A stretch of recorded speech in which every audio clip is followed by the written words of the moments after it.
અમદાવાદમાં કોંગ્રેસ ભવન ખાતે કોંગ્રેસ દ્વારા વિરોધ પ્રદર્શન કરાયું હતું। ગુજરાત પ્રદેશ મહિલા અધ્યક્ષ ગીતાબેન પટેલના નેતૃત્વમાં કાર્યક્રમ યોજાયો હતો। મોંઘવારી અને ગેસના ભાવ વધારા મુદ્દે વિરોધ કરવામાં આવ્યો હતો।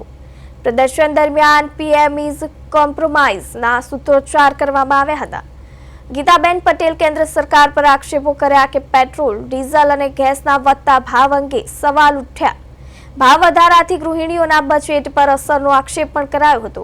કોમર્શિયલ ગેસના ભાવમાં 115 રૂપિયાનો વધારાનો મુદ્દો પણ નોંધાયો હતો। ગેસ સિલિન્ડરના ભાવ 1100 રૂપિયા સુધી પહોંચ્યા હોવાનો ઉલ્લેખ કરાયો।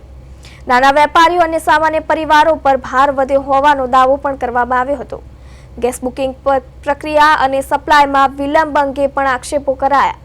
કોંગ્રેસ સરકાર સામે બે મુખ્ય માંગણીઓ મૂકવામાં આવી, જેમાં ગેસના ભાવમાં થયેલા વધારો તાત્કાલિક પાછો ખેંચવાની માંગ કરવામાં આવી અને ખાદ્ય પદાર્થોમાં થયેલા ભાવ વધારા ઘટાડવાની પણ માંગ કરાઈ। માંગણીઓ નહીં માનવામાં આવે તો આંદોલન તેજ કરવાની ચીમકી પણ ઉચ્ચારવામાં આવી હતી। પીએમએ શા માટે કોમ્પ્રો કરવું પડ્યું છે અમેરિકા સાથે, એ પ્રશ્ન દરેકના મનમાં છે અને એટલા માટે જ આજે મારે કહેવું છે કે મોદીજી અત્યારે ચૂપ કેમ છે।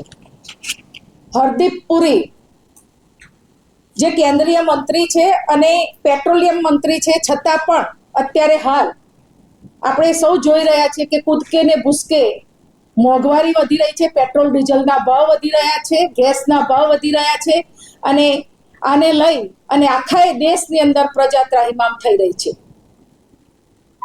મોદીજી જ્યારે ઇઝરાયલના પ્રવાસે જઈને આવ્યા અને પછી એમને ફાધર ગણાવ્યા, પછી તરત જ આ યુદ્ધ ચાલુ થઈ ગયું।